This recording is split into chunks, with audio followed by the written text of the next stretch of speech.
This is Caught in the Crossfire. I'm Jeff Clark, Randall Hogue, head of SAC TV. We're going to be talking about elections and relative things to that today.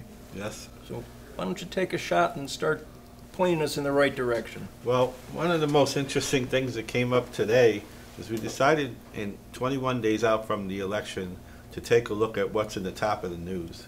And Elizabeth Warren's DNA test was way up in the top of the news, which we don't think is a very relevant issue going forward, and especially the midterm elections. And we looked at what would be the Democratic agenda going into 2020, and now and during the midterms, and what's the Republican agenda. And we brought up a copy of it, we looked at it, and we tried to find out what are the relevant issues. But the other things that are happening in the news right now is they're talking about a worsening recession or going into a recession and a stock market slump. We've had 3 of the last 5 days major losses in the stock market right now. And this is reminiscent of 1987, which Oh, God help us, no. I remember very well. And for those of us that have been around for a while, we've seen a pattern that this has happened before. And so I'd like to, what did you take out of looking at the two agendas, the Democrat and Republican agenda? Well, I think one of the most interesting things to me is the fact that the Republican approach from the preamble and everything else is very negative. Scare tactics, a lot of inflammatory words, intermixed, and the Democratic platform, though I can't say it's very inspiring, is based on, things like human rights, health care, various issues. And I think that's where we come down to a big difference from the 2016 elections. Yes. What issues did we talk about? Well, when I got out of the agenda that we looked at, was that it was predominantly economic. It was the point of view of prosperity and freedom and make America great again from the point of view of deregulation and all these things that we've heard of before.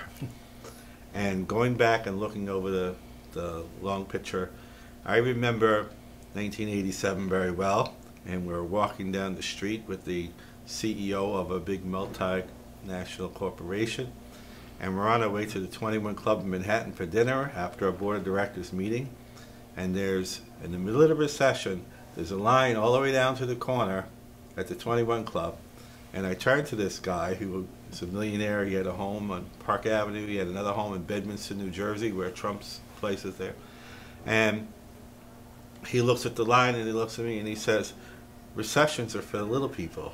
We don't have recessions." Yeah. Meaning him and the people who were online going into the 21 Club. They had no problem spending money, and they were all doing fine. And the reason that they got out of it, we had the conversation at dinner, was that they're always ahead of the curve. They always know where it's going, where to put their money, where to place their bets. It's the average, the public, that has to catch up. Right. And try to find out what's really going on. And we've had this financial meltdown in 2008 with the major bailouts and everything else. So when we look at this agenda on the Republican side, and it's primarily economic, where they're talking about all these things that they're going to do to balance trade, there are all these things that they're going to do to make America great again, to Tax cuts. Tax cut for the which we think is for the wealthy, but depends on how you look at it. I haven't seen a lot of that money in my pocket yet, but No. And so for our perspective, we've seen this happen before. We saw the recession of '87. We saw the savings and loan after they did the deregulations of the banks. We saw the savings and loans failure, and the Keating Five, that whole thing that happened. We saw the junk bond implosion. Yeah. And we saw the crashes that took place in 2008, and we see similarity in what's happening again. And it goes through a cycle. Deregulation, sort of make America great. Back in Ronald Reagan's time, that was make America great again was a Ronald Reagan term. Mm-hmm.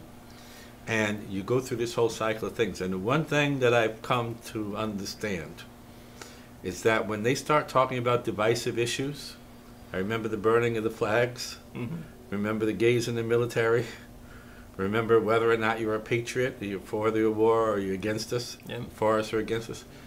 When you have all these divisive issues going on, it's a very good, important time to look and see who's picking your pocket.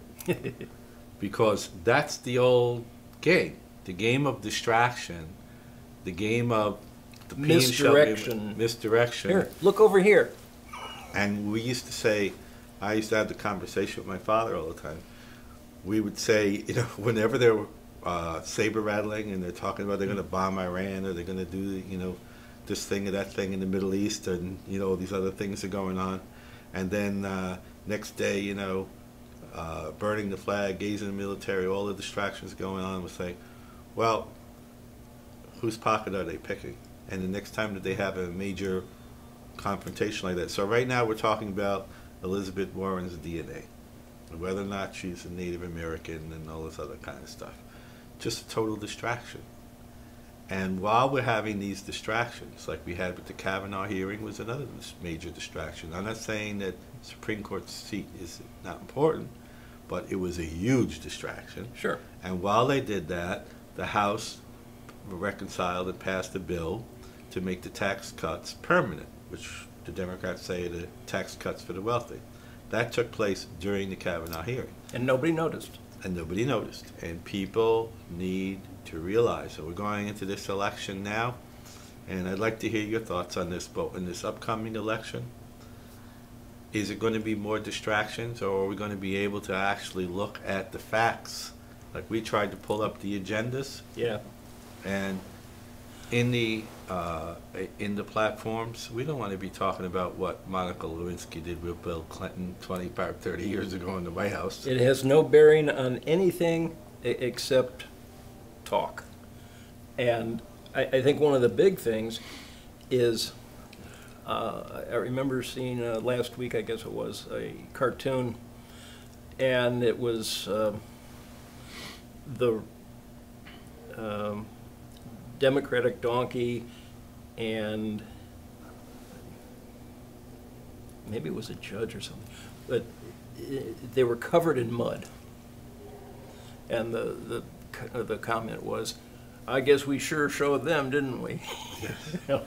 And all we did through that whole process was get down in the trenches and get dirtier and dirtier and throw more mud on the thing. And that is something that politics has had in it forever. Yes. And I pointed out the one thing to you that was from the Reagan campaign.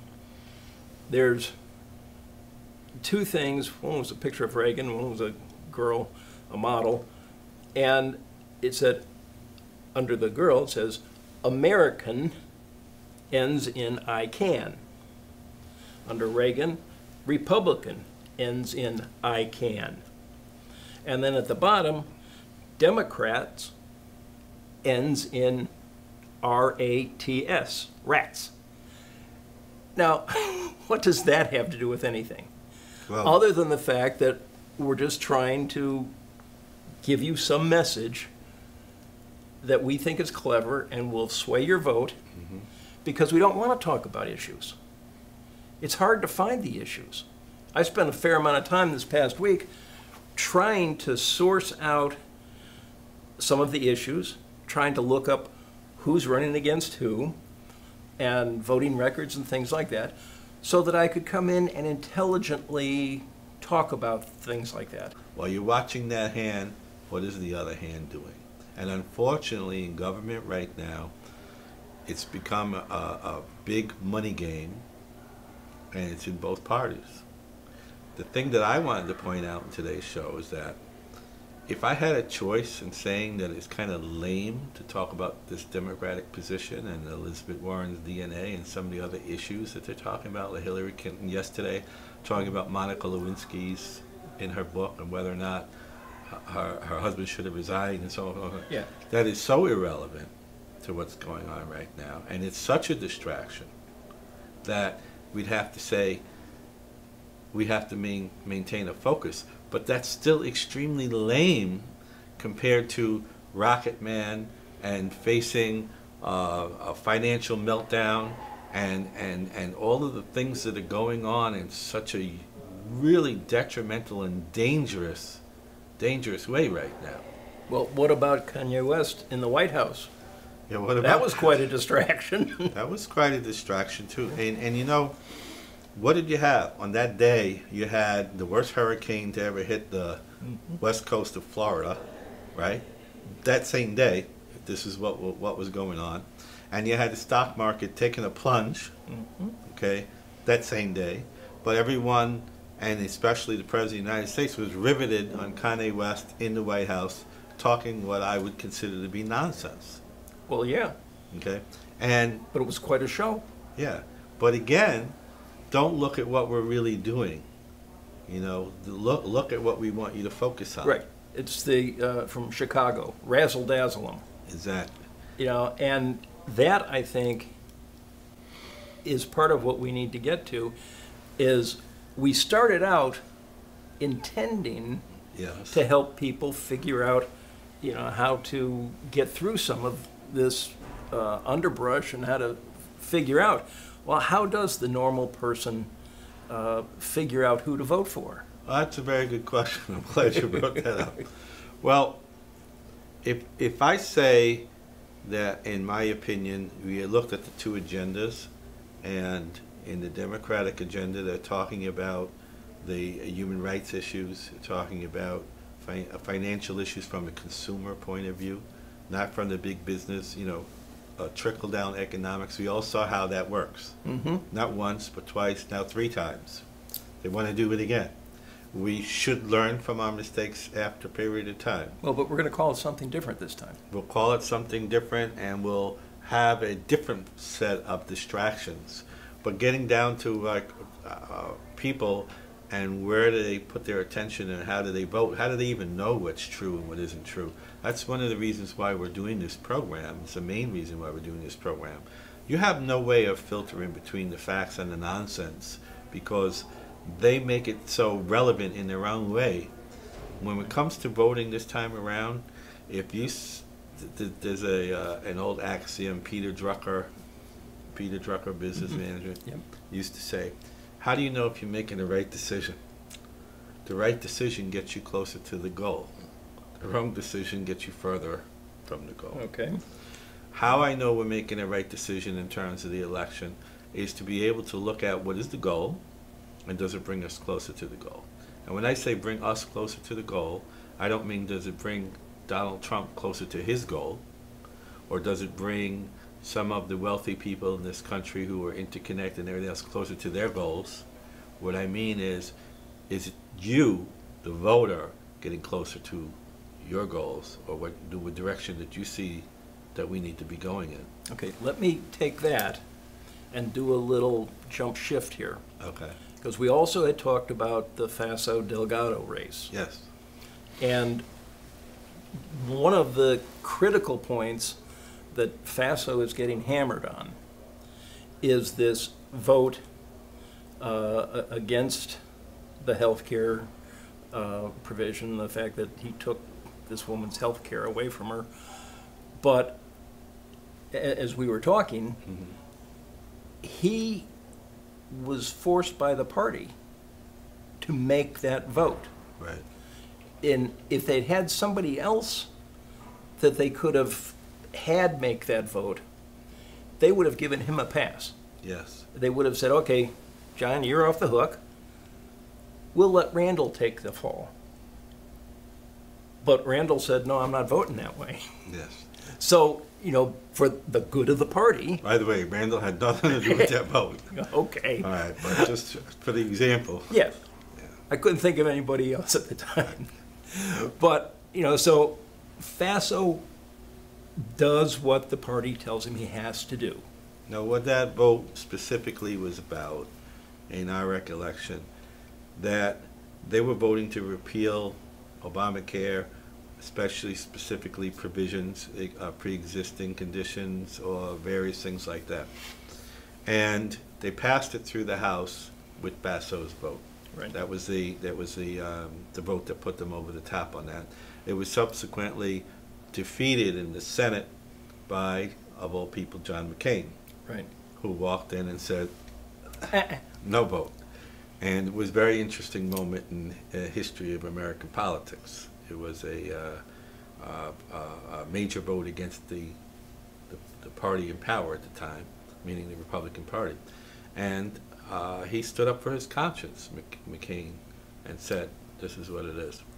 And I would tend to say that's exactly what we're talking about when we talk about, is it getting you closer to the goal? You know, you and I were both brought up to believe that you work hard, you get a job, you buy a home, you raise a family, the home increases in value, you can borrow against the equity in that home. Well, they took that and they threw that away. Okay, destroyed the home equity market in 2008 with the financial meltdown, and that was due to deregulation. The same deregulation that caused the savings and loan, same deregulation that caused the junk bond implosion, same deregulation that they're pushing again right now in 2018. And if they get this vote, if in this midterm election, and the majorities remain the same, you can guarantee, because it's right there in the Republican national agenda, that deregulation is one of their top priorities. Right. And every time deregulation has been done, and every time trickle-down economics has been done, and for those people who don't know what trickle-down economics is, would you like to explain that? Sure. When you make the wealthy that much richer, they're going to spend more money. And in doing so, that's going to trickle down into manufacturing jobs, because there's a demand for more cars or clothing or whatever. And it ultimately gets to the common, person. Now, not only do we know historically that that doesn't work, but even in real time right now, with the new tax cuts that were put into place. And by the way, that's another thing, deregulation, tax cuts. This is every so many years the Republicans essentially come into power, and that's what that they push for. These tax cuts, overwhelmingly, something like 600, 700, 800% of the money that was accrued from these tax cuts to wealthy people, major corporations, whatever, were invested in tax buybacks and other things, not creating new jobs, not doing anything at all for the rank and file or for the people in this country, for the workers, and to benefit the general public. Something like 600, 700, 800% of this money was used for investments, and then a lot of times investments overseas. And that needs to be, people need to look at that. That's once again why we say, while you're looking at this distraction, and they put that shiny object out in front of Donald Trump, and he says, yeah, tax cuts, we've got to do that. Well, it's because they're going to benefit by that. And while they're benefiting by that, when you take the whole pie of what you have here in this tax base in this country, and you inordinately propose to change the structure of it by someone who does not release their tax returns, you have absolutely no idea what they're involved in and where they're at or whatever. They get to rewrite the tax code for the rest of us. Well, you take that and you have a redistribution of wealth to the top, once again, because of the tax cuts. That means all the people on the bottom have to make up the difference. So there's two things I'm going to predict that are going to come out of this. One of them is they're going to attack entitlements immediately after the midterm elections. And they're going to want to start cutting Social Security, Medicare, and all the other things that are out there that have become a staple support in this country. And they're also going to go and they're going to have to start addressing the fact that this stock market bubble, financial issue, whatever, could implode, which means lots of factors, but the price of gas is going to go up and everything is going to cost more money, and it starts an inflationary cycle, We've seen this many times already. Once the inflationary cycle happens, the Fed does what it's doing now, increases interest rates. And who are the two people who are going to be hurt the most by that? You, for everything that you buy, and the effect on everything, every dollar that you earn. And this idea of paying higher interest rates is also going to go into the cost not only of every product and service and everything that's out there, but also the interest rates on your homes and your and let me drag something else in here. And everything else. Tariffs. Yes.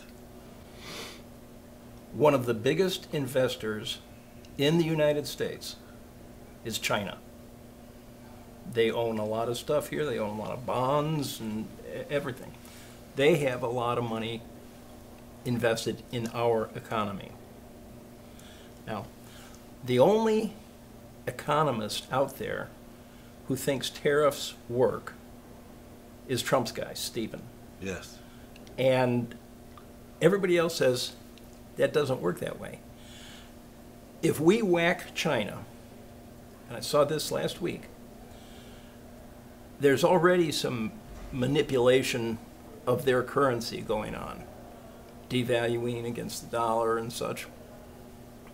All they have to do is make a 10% reduction in the value of their national currency, and it essentially balances out the tariffs. Yeah. So the tariffs have no real effect other than the fact that it's going to come back here because we can't do that. And so people are going to get whacked because, you know, you go into Walmart, where's everything made? China. India or China, yeah. You know, basically. Yeah. So that means goods are going to be more, and we're losing manufacturing jobs. I mean, we've already lost tons and tons. And you can't make that stuff back up if it still works for the other countries. Well, you know, that brings us back to this final question. You know, we have this vote coming up, and I have to feel for the people of this country because the amount of poor information, misinformation, and flat-out lies that are being thrown at them on a regular basis. And then this huge distraction, constant distractions. We talk about Kanye West, we talk about her DNA, we talked about, you know, all these other things, these huge distractions all the time. Wagging the dog. Wagging the dog. And I really want to give people a little room to hope here in this upcoming midterm election and where it can go. Well, for one thing, right now you have three major branches of the government: the presidency, the House, and the Senate, controlled by one party. You cannot have a good, honest give and take in discussion of the issues of the circumstance like that. There has to be someone who's going to question. You get back to this thing about the steel, and Wilbur Ross, who's the head of the commerce or whatever for the United States right now, he's one of the major investors in the steel industry. He started the American Steel Corporation, or whatever he is. They called it when they consolidated all these small steel companies together into one. It's a little bit more direct. It's not a vague thing. If there is a tariff, there's a very good chance that he's directly, being one of Trump's people, going to benefit from it. And if not, I'd like to be proven wrong. But let's say no one's even going to look at that because we're too busy watching Kanye West and all the other stuff that are all the other distractions that are going on. So how do people vote, and where do we go with that? Without telling the people to vote Democrat or Republican or whatever, I can only say this: if you boil down their agenda, and if you boil down everything that's going on, is one thing you might disagree with. For example, in the Democratic platform, you might disagree with a couple of issues here and there. You might even disagree with the fact that they seem to lose their focus from time to time. They really don't have the fire in the belly or the eye on the ball, however you want to call that. But the other one will kill you. It could be nuclear, it could be financial, it could be any one of a number of different ways. Creating divisiveness where people are arguing and fighting in the streets these days. If anybody ever looked at the numbers of the amount of tension and potential violence that exists by this division where they're separating everyone by race and by agenda and by everything else, it's very bad for America. So you want to see a little more balance out there, is that what you're saying? I want to see more balance, I want to see more common sense, and I want to see the people, when they go out to vote, to say, well, this may not be the brightest pack of people on the block or whatever, their agenda might be a little distracted or whatever, but this other one can kill us. So let's vote accordingly. I want to make a point here, that is the whole purpose of Caught in the Crossfire, is to take the issues, trying to get down to some reasonable point. And I think the balance is a reasonable point, but you also need money. Yes. And a lot of what we've talked about today is follow the money. We got to follow the money too. Otherwise, we can't keep doing this, and we can't keep putting out the issues to discuss. Well, the difference with us is if the people out there watching become supporters, that means that we're not subservient to the business community, specifically to the special interests and the other groups that are manipulating them. Okay. That then they get to have some measure of control what they get in their information.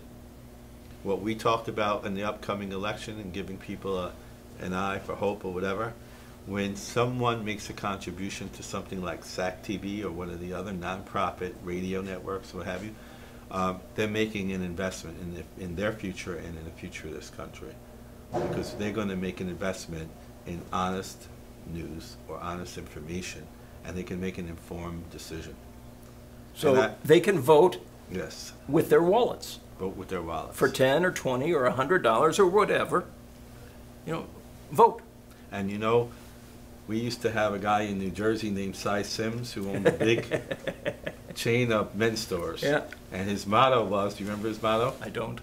An informed consumer is our best customer. There you go. And that's how we feel over here at SAC TV. Our best customer or constituent or whatever, the better the information, the higher the value of the information that we can bring to them, and the more informed they are, the better supporter they're going to be. And if there are subjects or things you'd like us to be talking about and looking into, you can let us know that too. www.sac.tv